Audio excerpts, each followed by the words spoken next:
So, Oh, okay. All right. so these compliments are coming your way. Thank you. That's cool.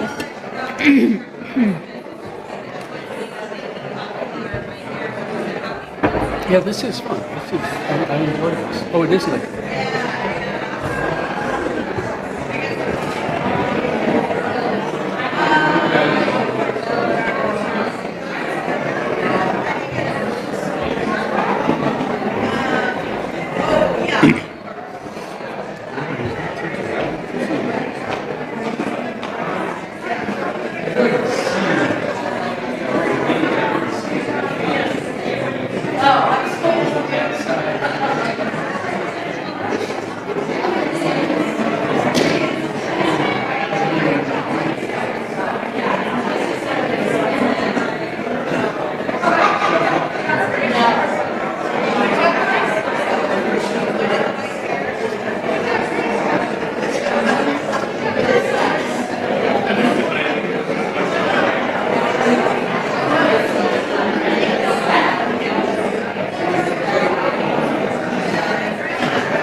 You know?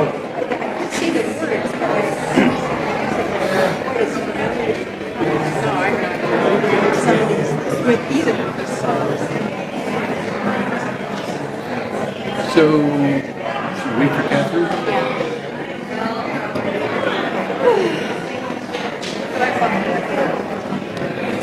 Oh, where did you go? Great songs of the 60s. Some of the titles. Oh my God.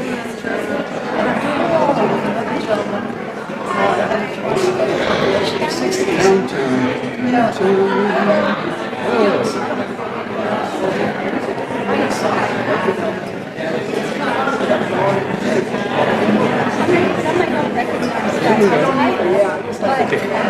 So, I'll do this one since this one's on. I love that. Yeah, I've done that a lot.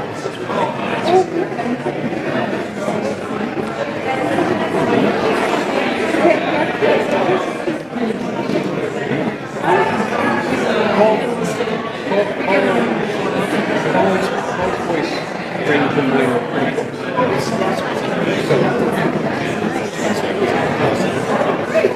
So, you want to go and try to knock on the door for Catherine? Let's go. Okay, here she comes. Here she comes.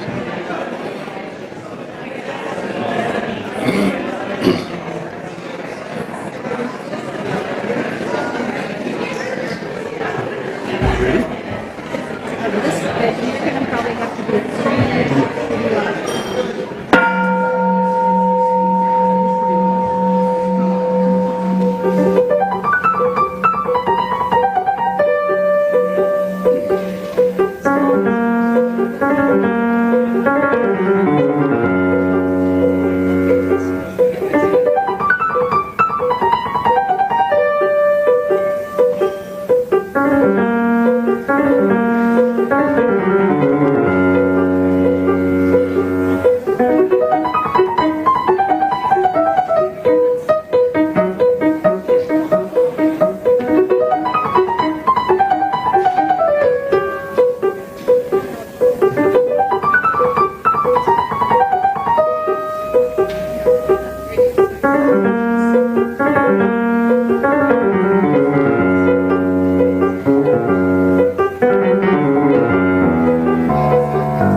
Welcome to our church on this partly sunny, partly cloudy winter morning.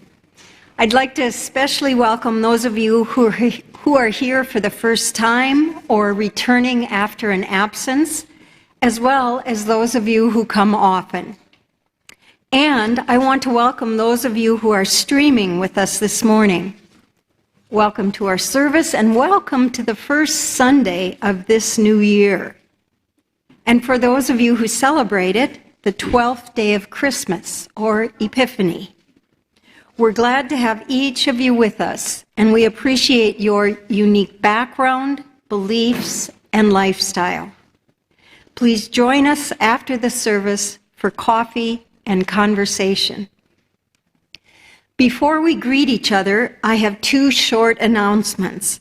First, I want to draw your attention to the beautiful flowers decorating our altar. They were donated by Jan St. Pierre from Fair Oaks, California, in memory of her sister, Diana McDonald, one of our members who died this past year. Second, our endowment team will be in the back after our service this morning to answer questions and to encourage donations in memory of our members or others you would like to honor. Now, take a moment to meet and greet those around you, and please especially welcome those who are new to our church.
Our chalice lighting this morning is adapted from the poem Wholly Beautiful by the Reverend Fred Oler. We light our chalice this morning grateful for all the saints whose lives were works of art, for prophets of days and places far away, and for good folks close at hand. We are more indebted than ever we know to those who fought injustice, forgave mightily, worked and prayed for peace, said yes to love, and reflected light in their lives and ours.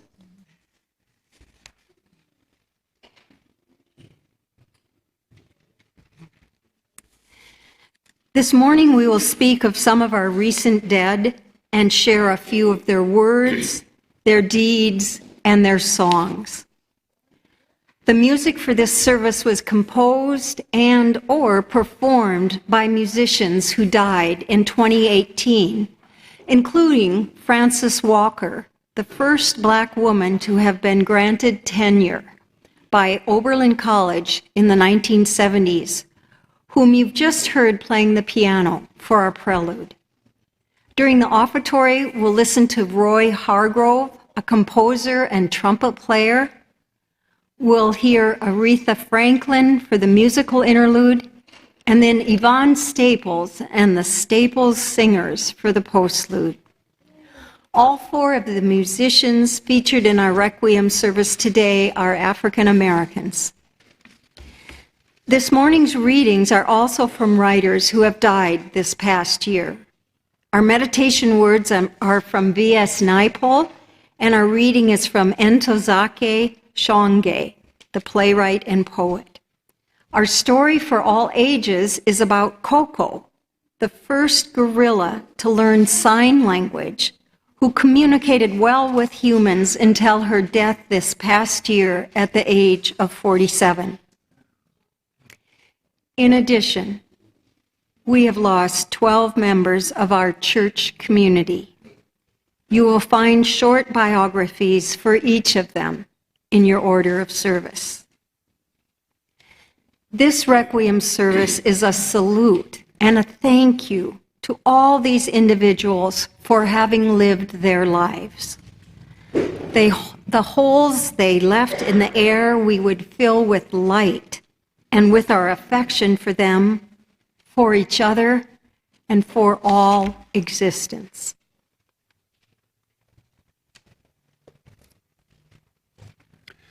Now please stand as you're willing and able and join us in singing hymn number 1001 in the turquoise hymnal. It's called Breaths.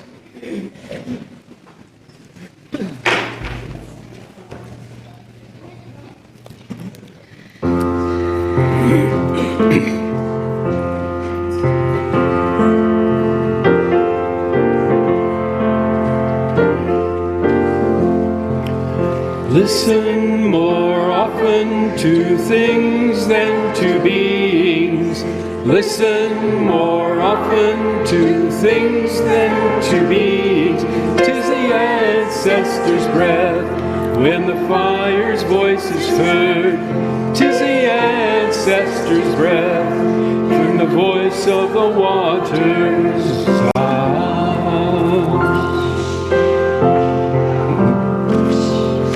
Those who have died have never left. The dead are not under the earth. They are on the rustling trees. They are in the groaning woods. They are in the crying grass. They are in the moaning rocks. The dead are not under the earth. So listen more often to things than to beings. Listen more often to things than to beings. 'Tis the ancestors' breath when the fire's voice is heard. 'Tis the ancestors' breath in the voice of the waters.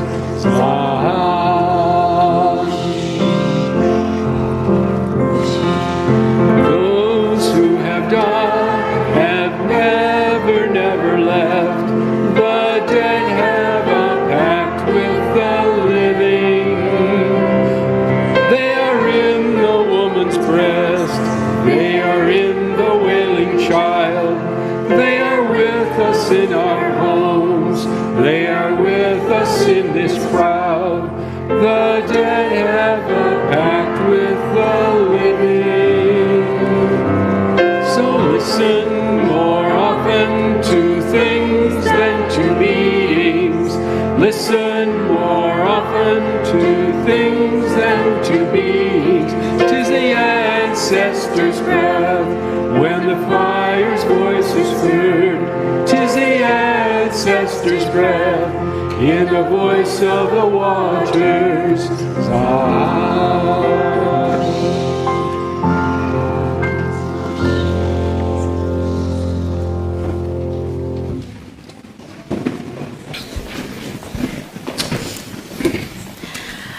I would like to invite forward our young and our young at heart.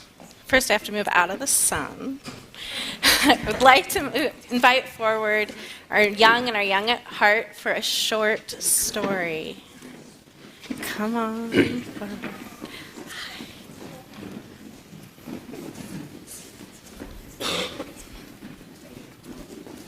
Oh, it's so good to see you all.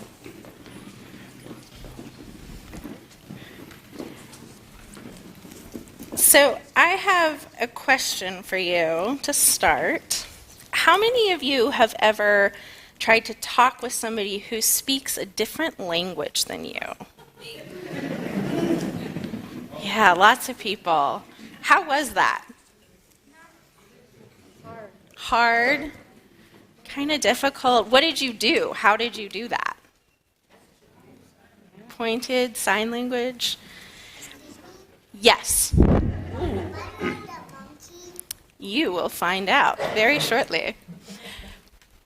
How many of you have pets? Lots of you. You're getting a pet. How exciting. Awesome. You must be looking forward to that so much. Yeah. How many of you talk to your pets sometimes? Lots of people. They make good friends to share with. I, unfortunately, do not get to have a pet where I live. But sometimes stuffed animals are almost as good as a pet. And this stuffed animal reminds me of a very famous gorilla. She's not a pet, but her name is Coco. She was born and raised in a zoo in San Francisco. And when she was a relatively young gorilla, a woman came to visit her named Dr. Penny. And Dr. Penny was really interested in seeing if she could talk with Coco and find out about who Coco is. And she was able to do that. She taught her sign language. So Coco was able to share with Dr. Penny her thoughts and feelings, her jokes, and her personality. And they remained friends for Coco's whole life. And through their friendship, we got to learn about gorillas and animals and communication in general, how we talk with one another. Unfortunately, Coco passed away this past summer. She grew old and died. But we can continue to learn from her about communication, about how we talk with one another, and about the animals we love. Now, I'm going to pass off Coco so that we can light our second chalice.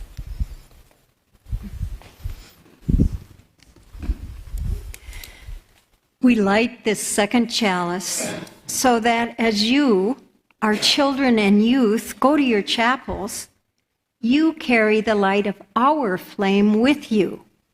May it brighten your lives, inspire you, and warm you as it does us.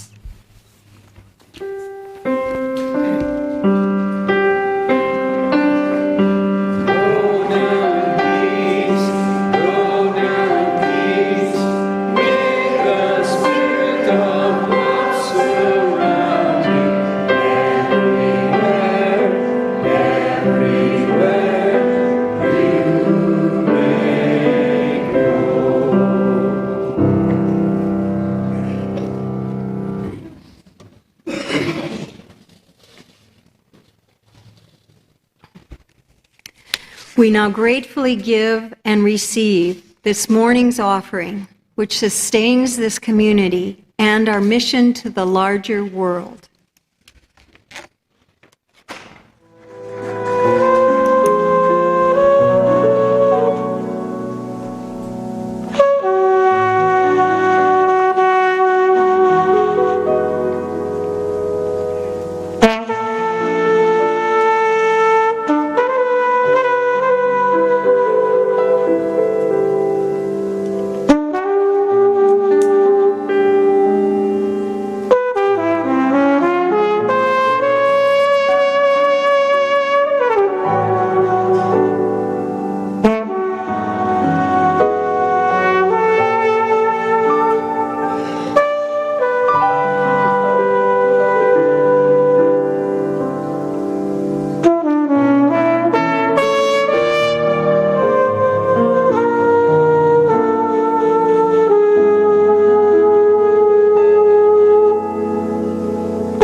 Each time we gather as a congregation, there are always those who are with us in our minds and our hearts, and who we want to wrap in our love and care. We kindle light this morning for Bob Stilger, who is facing a long recovery after surgery for a ruptured Achilles tendon. Most of you know that he is my spouse, so we both appreciate your caring thoughts. And for those injured or killed last Monday and their families in the explosion and collapse of a large apartment building in Magnitogorsk, the hometown of our church member, Luba Johnston. Luba asked us to light a candle for those hometown folks, and in particular for the last person found alive, an 11-month-old baby named Ivan, who had survived more than 35 hours in the rubble with temperatures between 0 and minus 20 Fahrenheit.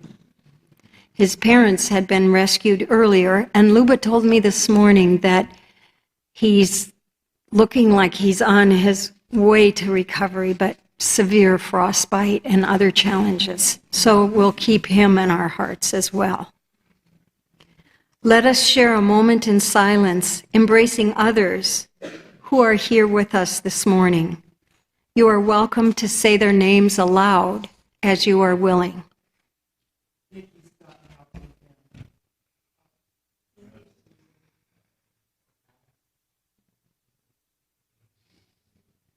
Janet. Bruce. Ann.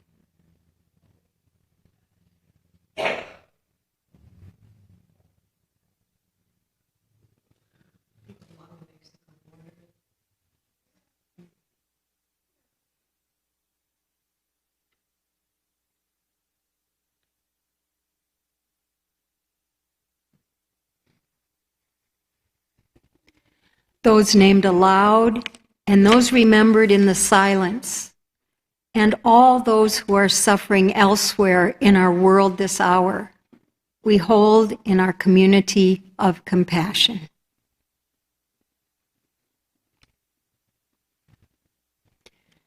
Now, take a moment to get comfortable. Put your feet on the floor, close your eyes if you wish, and take several deep breaths. The words to lead us into silence this morning were written by the British Trinidadian writer V.S. Naipaul, winner of the Nobel Prize for Literature, who died this past year at the age of 85. Here are 4 short quotes from A Bend in the River and other works. One isn't born one's self. One is born with a mass of expectations, a mass of other people's ideas. And you have to work through it all.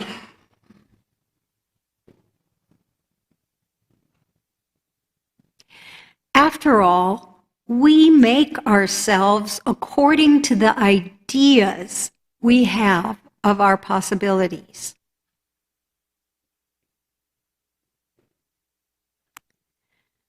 The only lies for which we are truly punished are those we tell ourselves.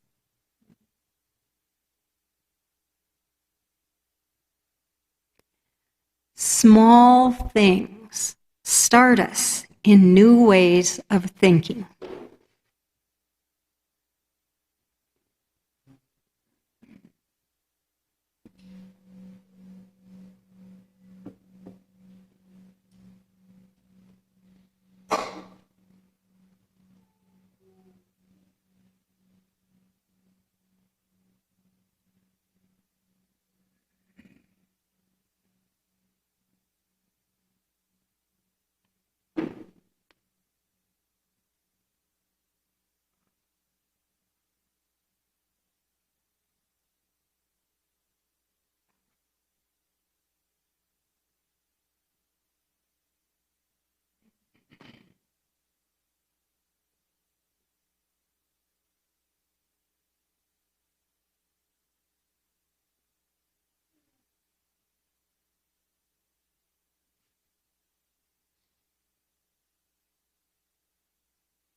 Our reading this morning is taken from the writings of Ntozake Shange, who chose that name for herself at the age of 23. In the African language, Kosa, Ntozake means she who has her own things, and Shange means one who walks or lives with lions. 3 years later, her award-winning play was produced, For Colored Girls Who Have Considered Suicide, When the Rainbow Is Enough. The first 2 short readings are from that play. The final reading is from her collection of poems, From Okra to Greens. She died this past year at the age of 70. One thing I don't need is any more apologies. I got sorry greeting me at my front door. You can keep yours. I don't know what to do with them. They don't open doors or bring the sun back. They don't make me happy or get a morning paper. Didn't nobody stop using my tears to wash cars 'cause of sorry. Through my tears, I found God in myself, and I loved her. I loved her fiercely.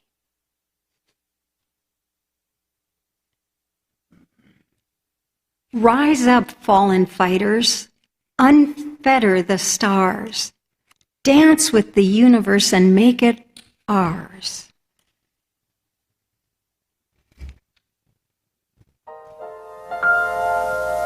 There's an old friend that I once heard say something that touched my heart, and it began this way.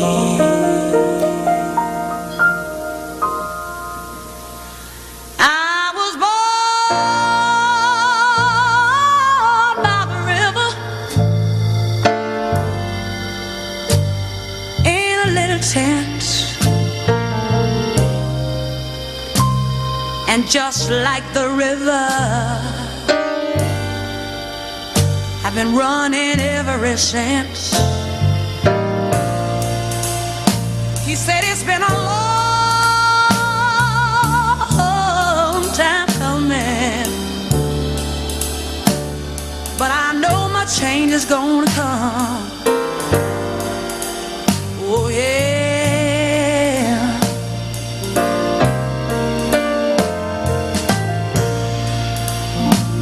He said it's been too hard living, but I'm afraid to die. I might not be if I knew what was up there beyond the sky.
We begin our sermon with these words adapted from the writings of the Unitarian Universalist minister, David Bombau.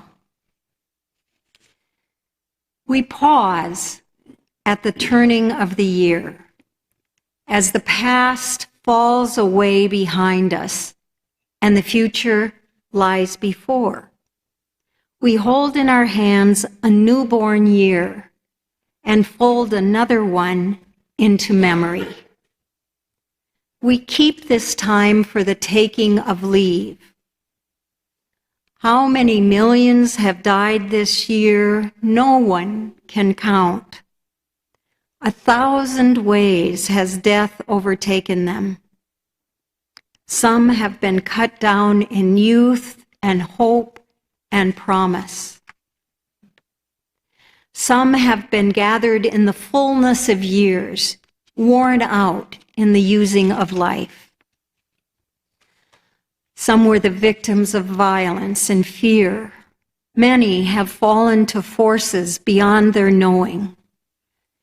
Today we celebrate their lives, their successes and failures, their victories and defeats, their magnificence, even their meanness. For each was human, as are we. All of their lives are a legacy to us.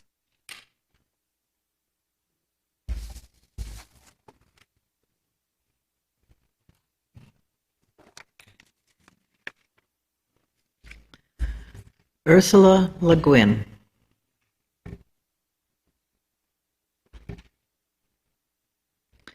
Ursula Le Guin's anthropologist father and her writer mother, whose best-known work was Ishi in Two Worlds, about Ishi, an indigenous American who is best known as being the last member of his tribe. Can you imagine?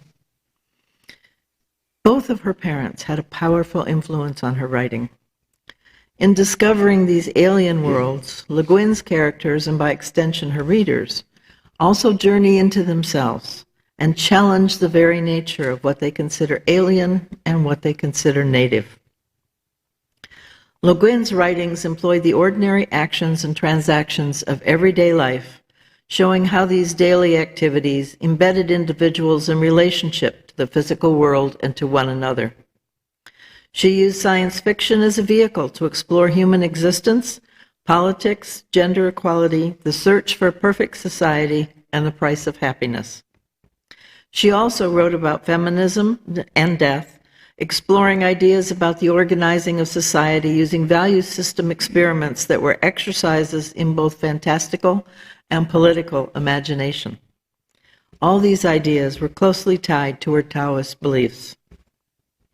Le Guin treated race and gender quite deliberately. The majority of her main characters were people of color, a choice made to reflect the non-white majority of humans. She attributed the frequent lack of character illustrations on her covers to this fact.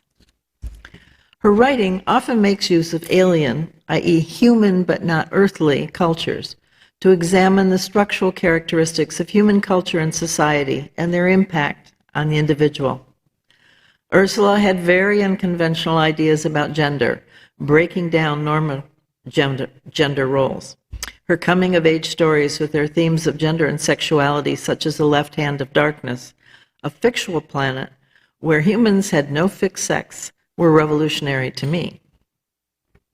Barbara Bucknell stated, "These young adult stories are ageless because they deal with problems that confront us at any age." When she won her 6th Nebula Award in 2009, the Los Angeles Times wrote that after the death of Arthur C. Clarke, Le Guin was arguably the most acclaimed science fiction writer on the planet. It went on to describe her as a pioneer of literature for young people. And in 2016, the New York Times described her as America's greatest living science fiction writer. In that year, a collection of Le Guin's works was published by the Library of America, an honor only rarely given to living writers.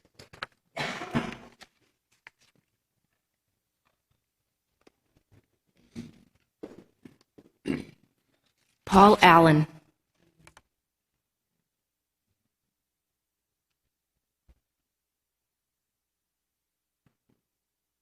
Paul Allen, once called the accidental zillionaire, was an essential part of the launch of Microsoft. Paul Allen and Bill Gates met at Lakeside School in Seattle. One of their early ventures was programming a system to analyze traffic data using the University of Washington's library's computer. Paul told Bill Gates about his vision of a wired world when people would carry their personal computers around with them, take notes, do accounting, and handle 1,000 personal tasks. In 1974, Gates and Paul Allen were both living in Boston. One day, Paul showed the cover of Popular Electronics to Bill Gates with the picture of a computer, the Altair 8800, on the cover. He said, "This is happening without us." That moment marked the end of his college career and the beginning of their new company, Microsoft. IBM asked Microsoft to provide the operating system for their PCs. Gates and Allen bought an operating system from another programmer for $50,000, then refined it and renamed it DOS for Disk Operating System. By 1991, 93% of all the world's computers were using it.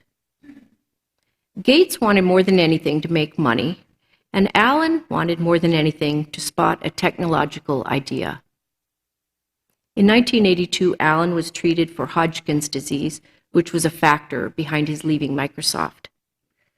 Allen was a very private person, but after leaving Microsoft, he began many high-profile projects, including the development of Lake Union area for the Amazon campus.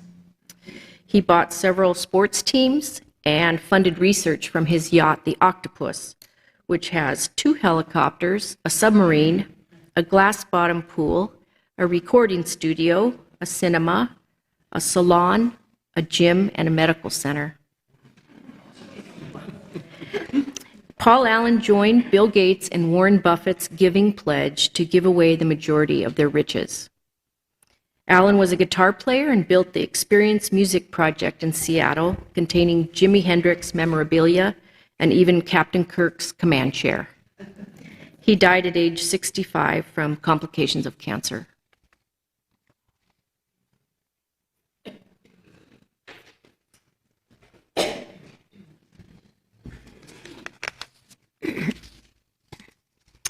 Kofi Annan. Kofi Annan served as the 7th Secretary General of the United Nations for 10 years through 2006 and was the first Black African and the first UN staff member to hold that position. Along with the United Nations, Annan was awarded the 2001 Nobel Peace Prize for having revitalized the UN and for having given priority to human rights. The Nobel Committee also recognized his commitment to contain the HIV virus, which was ravishing Africa. Kofi Annan was born in the Gold Coast, which became Ghana after getting independence from Great Britain. He was from Ashanti and Fonte aristocratic families. Both of his grandfathers and his uncle were tribal chiefs. He was fluent in English, French, Akan, some Kru languages, as well as other African languages. A little-known fact about Kofi Annan is that he graduated with a degree in economics from Macalester College in St. Paul, Minnesota, exactly 10 years before I did. In one of those sweet synchronicities, Macalester was the very first college in the country to fly the flag of the United Nations shortly after it was formed in the 1940s. And then one of its own students became Secretary General of the UN. To this day, that flag of the UN still flies over the campus. How do we explain Kofi Annan's enduring moral prestige? Asked the Canadian author Michael Ignatieff. Personal charm was only part of the story. In addition to his charisma, There was the authority that comes from experience. Few people have spent so much time around negotiating tables with thugs, warlords, and dictators. He made himself the world's emissary to the dark side.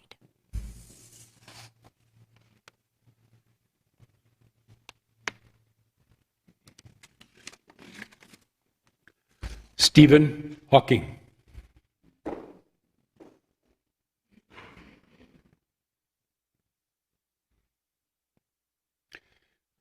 Stephen Hawking is an English theoretical physicist, cosmologist, and author, best known for his attempts to explain in clear terms the origins of the universe and complicated aspects of the cosmos and physics.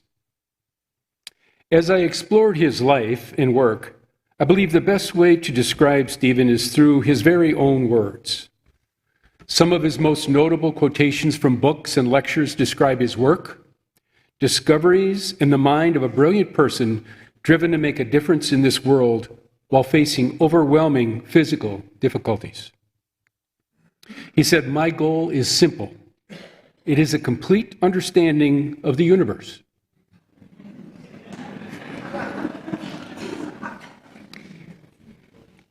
In a 1993 essay, he says, "If we do discover a complete theory, it should be understandable by everyone, not just a few scientists.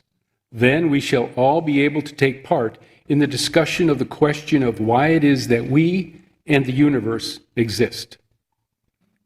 Hawking had the capacity to define the most complex physics to relatable incidents in everyday life. The message of this lecture is that black holes ain't as black as they are painted. They are not eternal prisons. Things can get out of a black hole, possibly to another universe. So if you feel you are in a black hole, don't give up. There's a way out. In 1963, at the age of 21, ALS began its destructive journey through this brilliant person. Wheelchair-bound and needing a computerized voice system to communicate, he continued his research into the theoretical physics and lecturing and nurturing his very own family. He had 3 children and 3 grandchildren.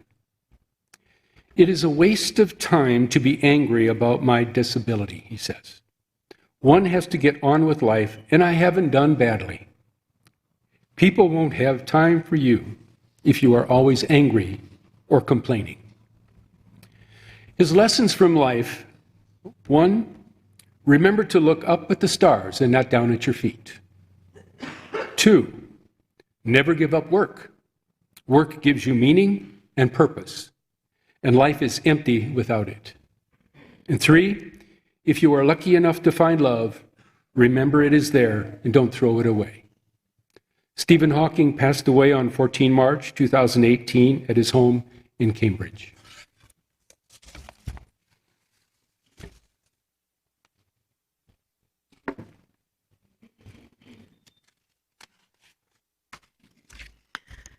Harold Belays.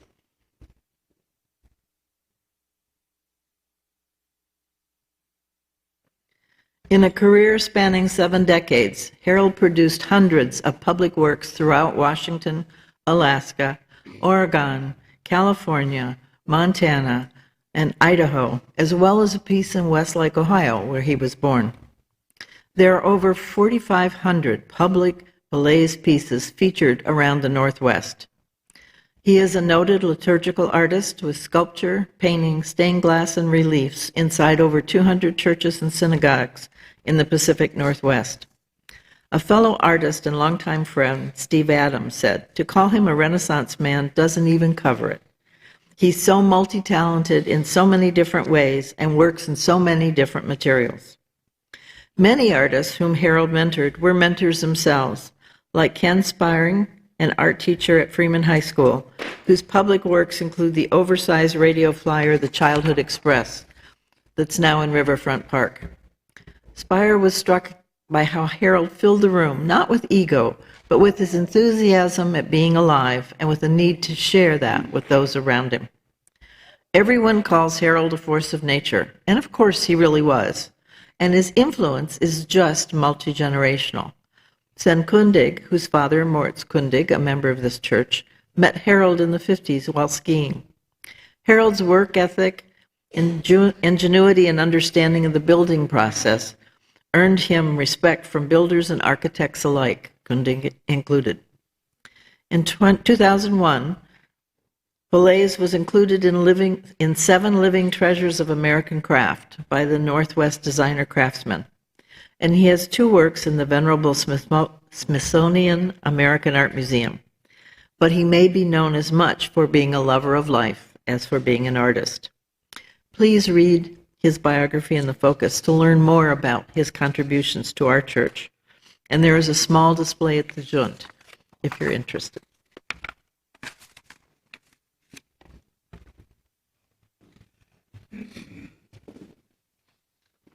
Stan Lee.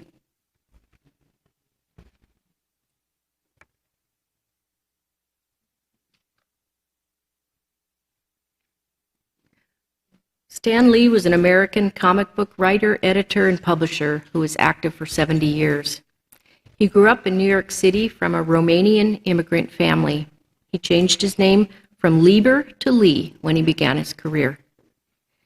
He created Black Panther, Spider-Man, the X-Men, the Mighty Thor, Iron Man, the Fantastic Four, and the Incredible Hulk.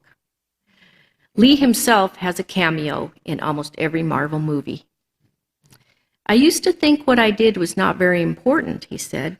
People are building bridges and engaging in medical research, and here I was doing stories about fictional people who do crazy things and wear costumes. And then I began to realize entertainment is one of the most important things in people's lives. Without it, they might go off the deep end. I feel that if you're able to entertain, you're doing a good thing. His stories taught me that even superheroes like Spider-Man and the Incredible Hulk have ego deficiencies and girl problems, said Gene Simmons of the rock band Kiss. Through the honesty of guys like Spider-Man, I learned about the shades of gray in human nature. Kiss made it to the Marvel pages. Lee had Simmons bleed into a vat of ink so the publisher could say the issues were printed with his blood. Lee's way of working was to brainstorm a story with an artist, then write a synopsis. After the artist drew the story panels, Lee would fill in the word balloons and captions. Lee frequently fought for his heroes' values of tolerance and equality. He wrote, "Bigotry and racism are among the deadliest social ills plaguing the world today. It's totally irrational, patently insane to condemn an entire race, to despise an entire nation, to vilify an entire religion," he wrote. "Sooner or later, if man is ever to be worthy of his destiny, we must fill our hearts with tolerance."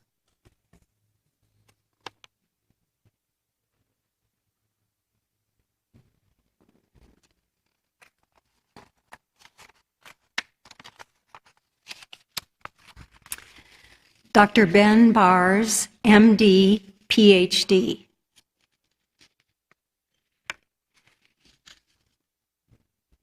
Born Barbara Bars in 1954, Ben Bars transitioned in 1997 at the age of 43. Before then, as an MIT undergraduate, Barbara solved a hard math problem that had befuddled the rest of the virtually all-male class, only for the professor to suggest that Barbara's boyfriend must have done the work.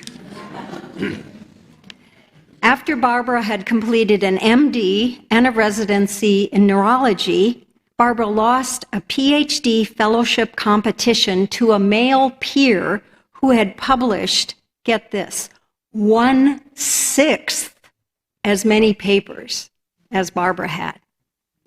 Barbara was awarded a PhD from Harvard in neurobiology. But as a Stanford professor who had recently transitioned, Ben heard a fellow faculty member say, Ben Bars gave a great seminar today, but then his work is so much better than his sister's. You all caught that. The same person.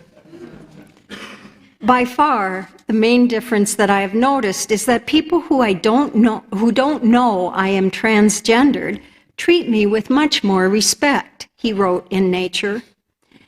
I can even complete a whole sentence without being interrupted by a man. Nearly every other neuroscientist was studying neurons, but as Barbara and then as Ben, Bars chose to study the neglected glia cells and made astonishing discoveries that may help us cure Alzheimer's someday. In showing how important glia are, Bars revolutionized our understanding of the brain. Bars was a great scientist, but also a scientist who made it possible for others to be great. He went out of his way to mentor young scientists. In addition, Bars repeatedly spoke up for groups who have been historically marginalized in the sciences, including women, minorities, and LGBTQ+ people. He would repeatedly talk about the biases and systemic barriers that keep such groups from succeeding in their careers, often raising the topic in the very middle of keynote addresses about glia cells. By openly writing about his experiences, Bars made it easier for female academics to talk about sexism. And as an openly transgender scientist and the first to be elected to the National Academy of Sciences, Bars also acted as a role model for other trans scientists. One of his female colleagues at Stanford put it best: whatever he touched, he left better than when he found it.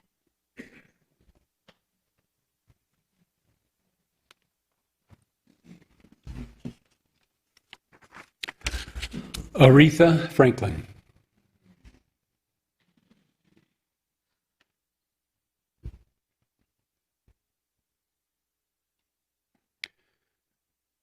The Queen of Soul, Aretha Franklin, was born in Memphis, Tennessee, with music woven into the fabric of her soul and being, as both her father and mother were gifted singers. Her musical accomplishments spanned 6 decades. Aretha's life saw many ups and downs, always with adoring fans, a musical industry, political leaders, and activists helping to lift her back up. She gave birth to 4 sons between 1956 and 1970. She was a resilient woman facing health and addiction challenges and marital issues with a remarkable ability to change and come back out on top. Aretha released her first gospel album in 1956 and continued recording and releasing songs and albums until the very end. She became the first woman to earn induction into the Rock and Roll Hall of Fame in 1987. With more than 20 #1 R&B hits, singles sales that have long since surpassed the $10 million mark, nearly 50 top 40 hits, and 18 Grammy Awards to her name, Aretha Franklin, the Queen of Soul, is easily reckoned as one of the greatest musical icons of all time. Though her passing leaves behind family, friends, and a music world in mourning, it also bequeaths an inheritance of one of the finest catalogs in modern musical history, and the chance to reflect on the life of the woman behind such songs as Respect, Chain of Fools, and You Make Me Feel Like a Natural Woman. Aretha passed away on August 16, 2018, from an advanced form of pancreatic cancer at the age of 76. Rest in peace, our Queen of Soul.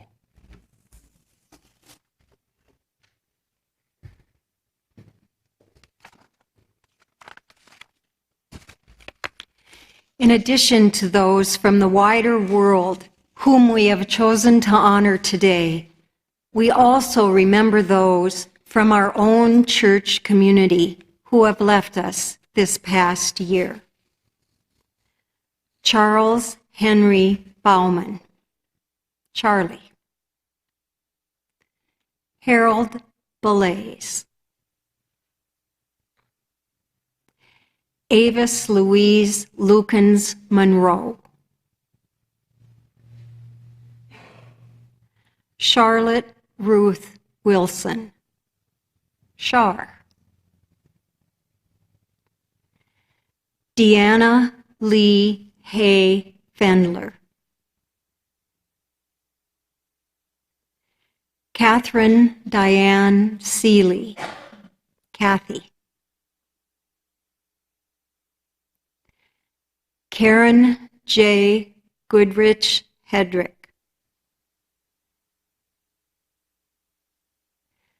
Elaine Marie Staley Thorne. William Floyd Curtis, Floyd. Dr. Richard Norman Cleveland, Dick. Dr. Elizabeth Simonson Updike Keeler. Diana McDonald. We honor and remember them and cherish the gifts they have given us. We light our final candle in tribute to all those we have not named, whose lives now ended, short or long, have touched and blessed our own. You are welcome to say their names aloud as you wish.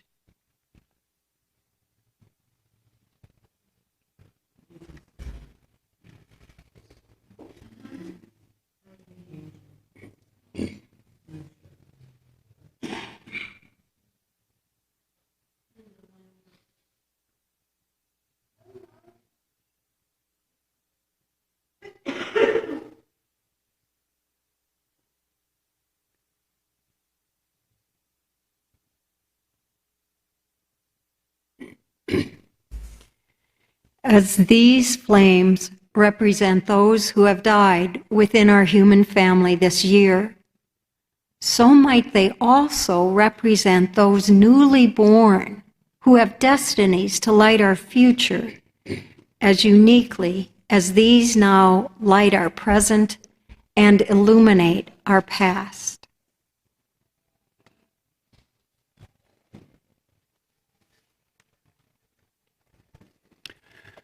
Please stand now as you're willing and able and join us in singing our final song, 1028 in the turquoise hymnal.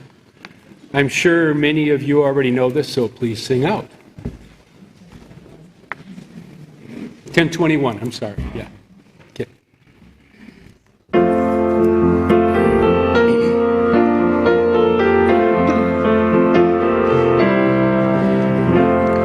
Sometimes in our lives, we all have pain, we all have sorrow, but if we are wise, we know that there's always tomorrow. Lean on me when you're not strong, and I'll be your friend.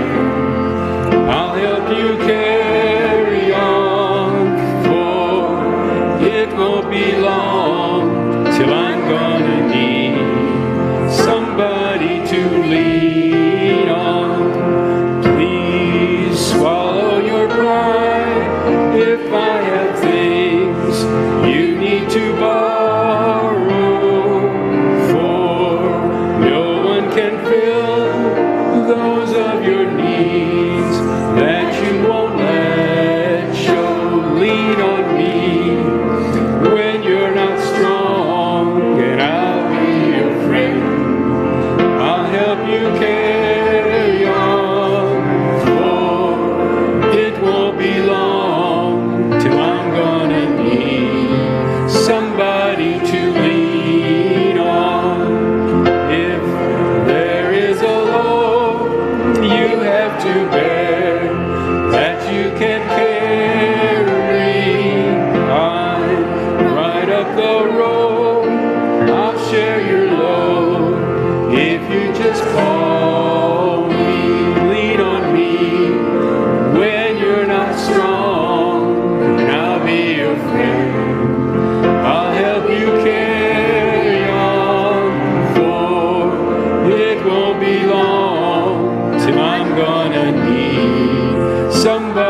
you'll understand.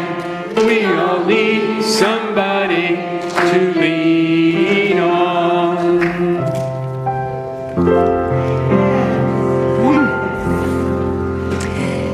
After we sing Shalom, if you want, either sit down and enjoy the postlude or stand up and dance to it. This song was #1 on the top 100 in 1972, and it's sung by yet another musician we've lost this year. Our closing words are from Embodying the Flame.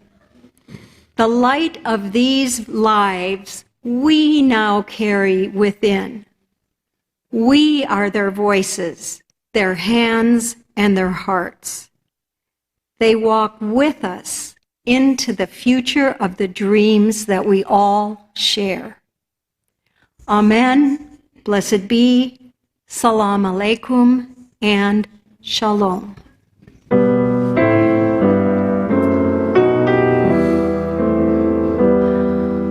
Shalom. Shalom Haverim, Shalom Haverim, Shalom, Shalom, Shalom Haverim, Shalom Haverim, Shalom,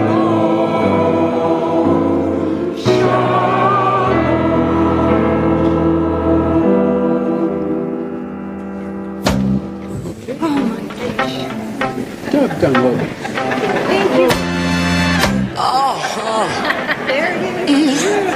Good job. I know ladies, ain't nobody crying, ain't nobody worried, ain't no smiling faces, no, lying to the races. Help me, come on, somebody help me now. I'll take you there. Help me out.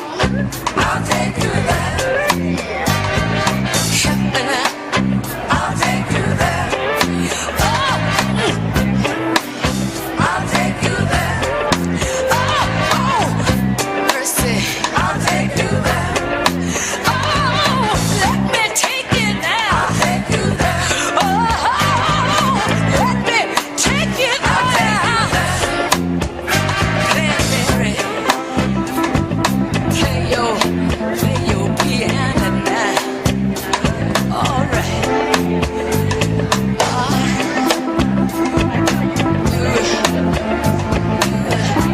Come on now, play on it. Daddy now, daddy.